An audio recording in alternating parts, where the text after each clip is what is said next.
Hi, welcome to iDream. ఇప్పుడు cinema అంతా pan India trend నడుస్తుంది. అయితే రిలీజ్కి ముందే విపరీతమైన బజ్ క్రియేట్ చేసుకున్న చిత్రం కన్నప్ప. ఆ సినిమాకి additional screen play and dialogues రాసిన తోట ప్రసాద్ గారు మనతో ఉన్నారు. ఆయన్ని అడిగి కన్నప్ప సినిమా విశేషాలు తెలుసుకుందాం. నమస్తే సార్. నమస్తే రాజా గారు. ఎలా ఉన్నారని మిమ్మల్ని అడగలేదు, ఎప్పుడు చాలా ఎనర్జీగా ఉంటారు. కన్నప్ప ఎలా ఉందో చెప్పండి, ఎలా వస్తుంది, ఎలా ఉంది?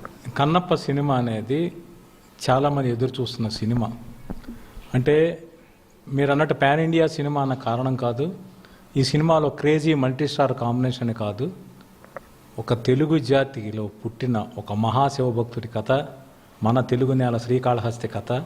ఇదంతా ప్రపంచానికి చాలా భారీ ఎత్తున చెప్పబోతున్నారు అనేది.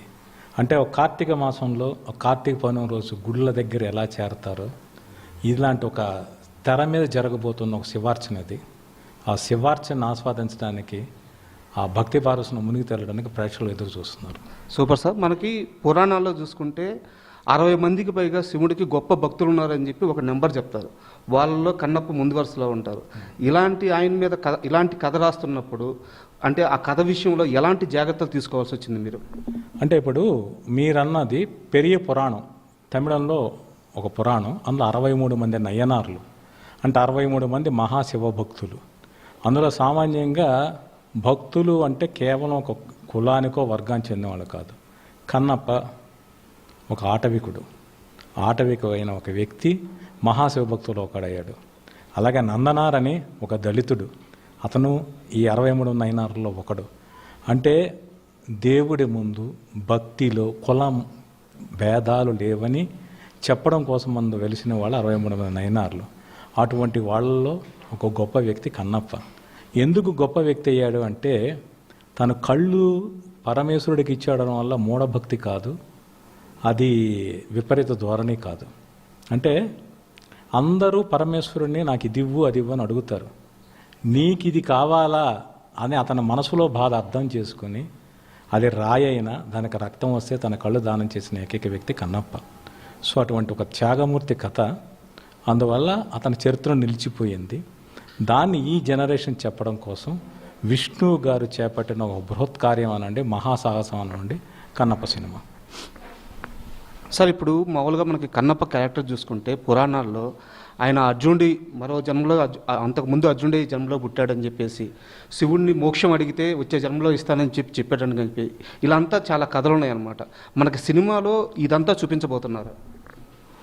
అంటే మీరు అన్నట్టు కన్నప్ప అనే వ్యక్తి, తిన్నడు అనే వ్యక్తి, అర్జునుడి అంశ అనేది దూర్జటి మహాకవి శ్రీకాళహస్తీశ్వర మహత్యంలో రాశారు.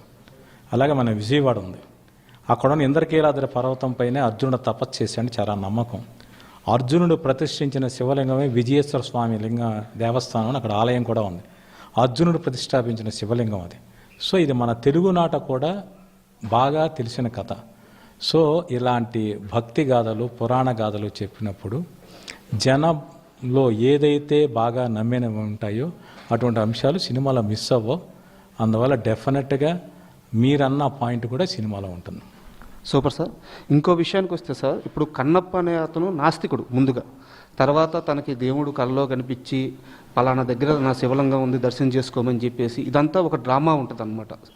అదంతా డ్రామా అంతా సినిమాలో, అంటే ఇప్పుడు ఒక హిస్టారికల్ సినిమాని తీసేటప్పుడు స్క్రీన్ ప్లే విషయంలో కానీ కథ విషయంలో కానీ కొంత లిమిటేషన్స్ ఉంటాయి అన్నమాట. సో అలా లిమిటేషన్స్ పెట్టుకొని వెళ్ళాల్సి వచ్చిందా, లేదంటే యాజ్ ఇట్ ఈజ్గా ఆ కథను మేము ఎలాంటి స్పాయిలర్స్ లేకుండా తీస్తున్నామని చెప్తున్నారు? అంటే ఇప్పుడు కన్నప్ప అనే వ్యక్తి ఒక ఆటవికుడు, ఒక కోయ యోధుడు. అతను పరమేశ్వరుడు ఒక అడవి నుంచి ప్రారంభమైన తన ప్రయాణం పరమేశ్వరుడి దగ్గర చేరడం మధ్య రకరకాల దశలు దాటింది. అతనికి కుటుంబం ఉంది, తల్లిదండ్రులు ఉన్నారు, అతను ప్రేమించిన ప్రియురాలు ఉంది, స్నేహితులు ఉన్నారు, అతను నమ్మిన ప్రజలు ఉన్నారు. వీళ్ళందరితో అతనికి ఉన్న బంధాలు ఏంటి, ఆ బంధాల్లోంచి అతను పరమ దగ్గర చేరడానికి ఎలా సాగింది ప్రయాణం ఈ సినిమాలో చెప్తున్నాం.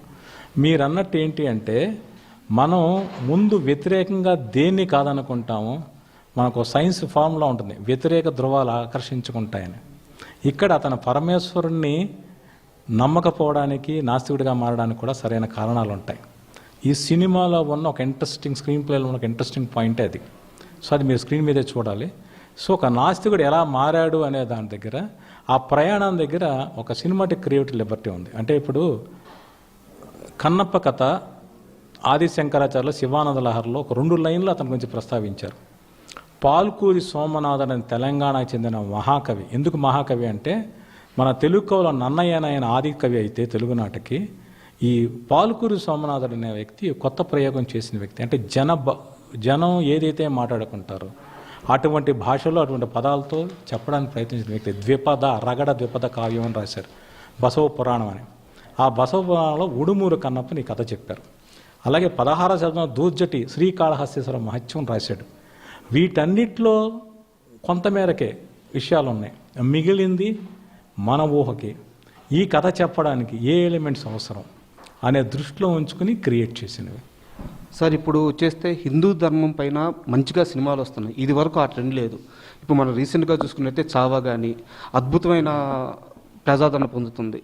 సో ఇప్పుడు మన మంచు విష్ణు గారు కూడా ఇట్లాంటి ఒక ప్రాజెక్టుని భుజానికి ఎత్తుకొని ప్రజలకి ఒక మంచి కథ చెప్పాలని చెప్పి ఆయన భుజస్కంధాల మీద ఈ ప్రాజెక్ట్ వేసుకున్నారు. అయితే కొంచెం సోషల్ మీడియాలో మొదట్లో ఒక రకమైన ట్రోలింగ్ నడిచింది. కానీ ఇప్పుడు అందరికీ కన్నప్ప వాల్యూ గురించి, మన హిందూ ధర్మంలో ఆయన స్థానం గురించి అందరికీ తెలుస్తుంది. ఇప్పుడున్న జనరేషన్కి ఈ సినిమా గొప్పతనం గురించి ఏం చెప్తారు, వాళ్ళకి అర్థమయ్యేలాగా? మీరన్న పాయింట్ ఒకటి చాలా మంచి పాయింట్. చావా సినిమా గురించి ప్రస్తావించారు. ఈ సినిమాలో ఏంటి అంటే కొన్ని చారిత్రక ఆధారాలు ఉన్నాయి.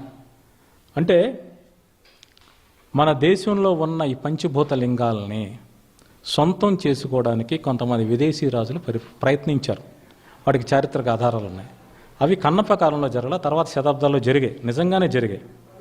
బట్ మేము కొంత సినిమాటిక్ లెవెల్స్ ఆ ఇన్సిడెంట్స్ని తీసుకుని కన్నప్ప కాలంలో జరిగినట్టుగా మార్చడం జరిగింది.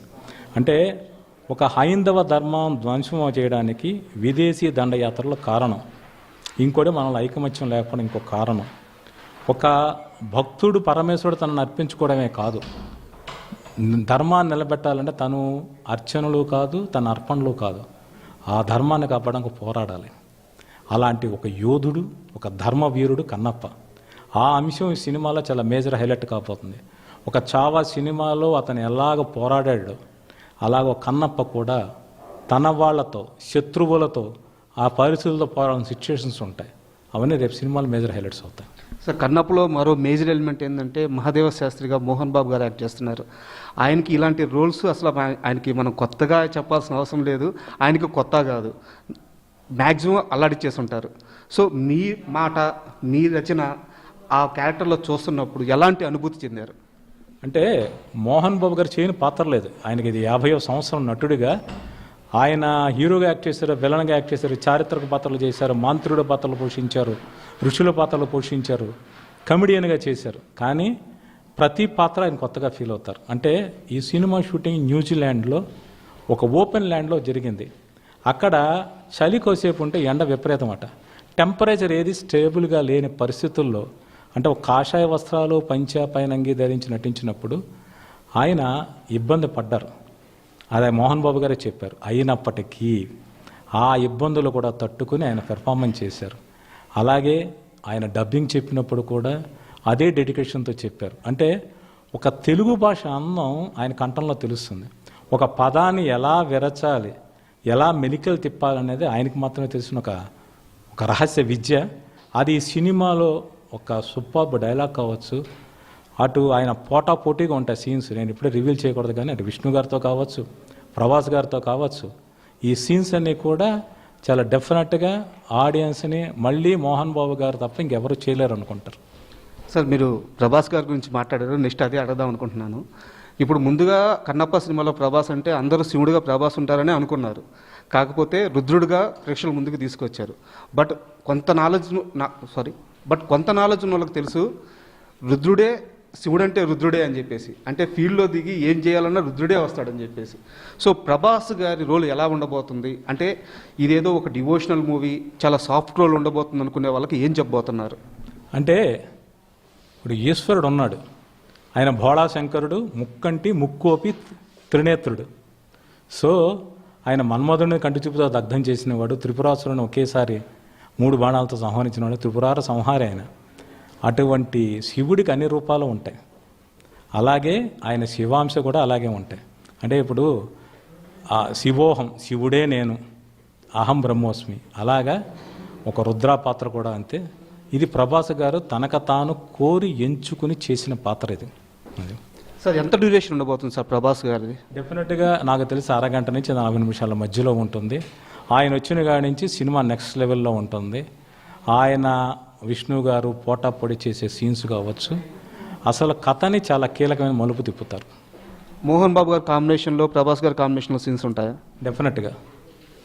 అంటే ఎలా ఉంటుంది సార్ వాళ్ళిద్దరి మధ్య? ఎందుకంటే మనం ఆల్రెడీ వాళ్ళిద్దరిని బుజ్జిగాల్లో చూస్తున్నాము, బాగా ఆడుకుంటూ ఉంటారు. సో ఇదేమో పూర్తిగా వేరే సినిమా. సో ఆ బాండింగ్ ఎలా చూపించబోతున్నారు? అంటే వాళ్ళిద్దరూ స్టేచరు, ఈయన మహానటుడు, ఆయన పాన్ ఇండియా రెబల్ స్టార్. వాళ్ళకున్న ఇమేజ్ ఎంత ఆడియన్స్కి తెలుసు, వాళ్ళిద్దరి మధ్య ఉన్న బాండింగ్ కూడా అంతే తెలుసు.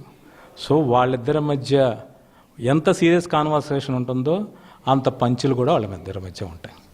సార్ ఫైనల్గా కన్నప్ప సినిమా ఎవరి కోసం? ఫ్యామిలీస్ చూడాలా? ఫ్యామిలీస్ పిల్లల్ని తీసుకెళ్ళి చూడాలా? ముసలి వాళ్ళు, ఫ్యామిలీస్ అందరూ కుటుంబ సమేతంగా చూడాలా? ఈ సినిమా ఎవరి కోసం అంటే ఏం చెప్తారు? ఈశ్వరుణ్ణి నమ్మే ప్రతి ఒక్కరికి వయసు తేడా లేవు. వాళ్ళందరూ చూస్తారని వాళ్ళు చూడడం కోసం చేసిన ప్రయత్నం ఇది సినిమా. అంటే ఈ జనరేషన్కి చాలామందికి కూడా పిల్లలకి చెప్పేవాళ్ళు లేరు. అంటే చాలా న్యూక్లియస్ ఫ్యామిలీస్ అవడం వల్ల పెద్దవాళ్ళు ఉండి చెప్పేగా లేదు. వాళ్ళకి దొరికే ఎంటర్టైన్మెంట్ వేరు, వీడియో గేమ్స్ లేక ఇంకోటి. అటువంటి వాళ్ళు ఈ వచ్చిన కన్నప్ప కామిక్ బుక్స్ వల్ల ప్రతి పిల్లవాడు వరల్డ్ వైడ్గా ఈ కన్నప్ప కథ ఏంటి, ఈ సినిమాని ఎప్పుడు చూద్దామని అనుకుంటున్నారు. సో ఇవాళ రేపు యూత్ అనేవాళ్ళు కూడా విపరీతంగా భగవంతుని నమ్ముతున్నారు, ఆచరిస్తున్నారు. మీరు అన్నట్టు చావా సూపర్ సక్సెస్ అయినా అంతమందికి వచ్చిన మనకు devotion films national wide, Telugu cinema కూడా నేషనల్ వైడ్ ఆడినవి కావచ్చు. మొన్న కుంభమేళాలో కొన్ని కోట్ల మంది యూత్ స్నానాలు చేసిన, వెళ్ళి ప్రయత్నించిన, దీనికి కారణం వాళ్ళు పెరుగుతున్న హైందవ ధర్మం మీద పెరుగుతున్న విశ్వాసం, భక్తి. సో ఆ యూత్ అందరూ కూడా ఈ సినిమా కథ చూస్తారు. ఓ మహాశివభక్తుడి కథ.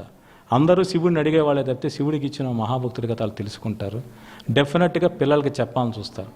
ఇక దాని ముందు జనరేషన్స్, ఓల్డ్ ఏజ్ వాళ్ళు కూడా మళ్ళీ ఒక్కసారి ఆ కన్నప్ప కథను నెమరేసుకోవడానికి, మరోసారి తెర మీద చూసి పరవహించుకోవడానికి వస్తారు. సో ఈ సినిమాకి ఏజ్ లిమిట్ లేదు. అంటే ఈ 18 ఏళ్ళ వాళ్ళ రాకూడదనే నిబంధనలు ఉంటాయి, కానీ ఈ సినిమాకి ఏ ఏజ్ వాళ్ళైనా వస్తారు, ఏ ప్రాంతం వాళ్ళైనా వస్తారు. ఎందుకంటే ఈశ్వరుడు సర్వవ్యాప్తి. అందువల్ల డెఫినెట్గా అందరి కోసం ఈ cinema. Thank you sir, all the best.